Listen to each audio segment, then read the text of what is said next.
चार धाम में चरमराई व्यवस्था, पंजीकरण के बावजूद भी भक्तों की भारी भीड़। अब एक्शन में आई धामी सरकार। श्रद्धालुओं के लिए सख्त हुए दर्शन के नियम। रजिस्ट्रेशन नहीं करवाया तो बिना दर्शन लौटना पड़ेगा वापस। बीमार यात्रियों के लिए भी आई बड़ी खबर। उत्तराखंड की धामी सरकार ने चार धाम में श्रद्धालुओं की सहूलियत के लिए रजिस्ट्रेशन व्यवस्था बनाई। धामों में श्रद्धालुओं की सीमित तादाद के लिए टोकन व्यवस्था भी लागू की। चप्पे चप्पे पर सुरक्षा और संसाधनों के इंतजाम किए गए। इतनी व्यवस्थाओं के बावजूद भी चार धाम में भक्तों का सैलाब उमड़ रहा है। केदारनाथ से लेकर बद्रीनाथ, गंगोत्री से लेकर यमुनोत्री तक भक्तों की भारी भीड़ है। चार धाम में पंजीकरण के आंकड़ों से यात्रियों के आंकड़े बिल्कुल अलग दिखाई दे रहे हैं। रजिस्ट्रेशन व्यवस्था लागू करने के बावजूद भी कई जगहों पर ट्रैफिक व्यवस्थाएं बिगड़ रही हैं, तो कहीं यात्रा को कई घंटों तक रोकनी पड़ रही है, जिसके चलते श्रद्धालुओं की मुश्किलें लगातार बढ़ रही हैं। चार धाम में बड़ी तादाद से बिगड़ती व्यवस्थाओं को लेकर प्रदेश की चीफ सेक्रेटरी राधा रतूड़ी ने अफसरों के साथ बैठक की, जहां चार धाम यात्रा से जुड़े नियमों को सख्ती से लागू करने के निर्देश दिए गए। समीक्षा बैठक में मुख्य सचिव राधा रतूड़ी ने अधिकारियों को यात्रियों और वाहनों के पंजीकरण के लिए सख्त निर्देश दिए, जिसके तहत अब चार धाम यात्रा मार्ग पर 24 घंटे जांच चलती रहेगी। बिना पंजीकरण श्रद्धालुओं की एंट्री पर सख्त निगरानी की जाएगी। तय तारीख से पहले पहुंचने पर यात्रियों को वापस लौटना पड़ेगा। गैर पंजीकृत वाहनों पर सख्त एक्शन लिया जाएगा। धामी सरकार उन वाहनों के परमिट भी रद्द करेगी जो बिना पंजीकरण या तिथि से पहले श्रद्धालुओं को लेकर आएंगे। इस आदेश का पत्र देश के सभी राज्यों के मुख्य सचिव और डीजीपी को भेजे गए हैं। मुख्य सचिव की समीक्षा बैठक में यात्रियों के स्वास्थ्य को लेकर सख्त आदेश दिए गए हैं, जिसके तहत अब सभी यात्रियों को अपनी हेल्थ से जुड़ी जानकारी पंजीकरण के वक्त देनी होगी।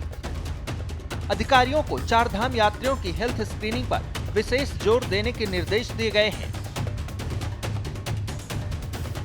हमारे सम्मानित श्रद्धालु हैं, उनसे अपील है कि बिना यात्रा रजिस्ट्रेशन के एक तो वो चारों धामों की यात्रा न करें, न इसकी उनको अनुमति दी जाएगी, और साथ ही साथ जो निर्धारित तिथि है उसके आस एक दिन पहले से ही वो अपना मूवमेंट करने की उनको अनुमति दी जाएगी।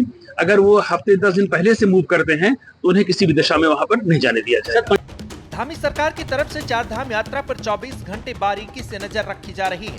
एक तरफ कड़े नियमों को लागू करने के निर्देश दिए जा रहे हैं, तो दूसरी तरफ सरकार व्यवस्थाओं को भी बढ़ाने में लगी है।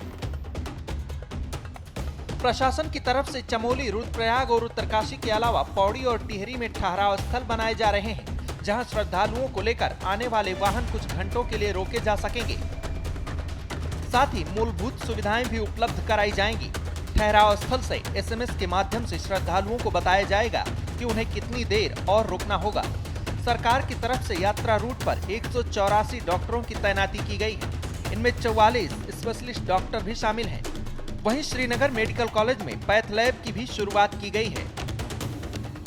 चार धाम में यात्रियों की तादाद की बात करें तो अब तक के आंकड़ों के मुताबिक 27 लाख से अधिक श्रद्धालु अपना पंजीकरण करा चुके हैं, जिसमें 3,34,732 यात्री दर्शन कर चुके हैं। केदारनाथ में अब तक 1,55,584, गंगोत्री में 63,078, यमुनोत्री में 70,433 और बद्रीनाथ में 45,637 तीर्थयात्री दर्शन कर चुके हैं। श्रद्धालुओं के दर्शन का ये आंकड़ा आगे इसी तरह जारी रहने वाला है। ब्यूरो रिपोर्ट, श्रेष्ठ उत्तराखंड।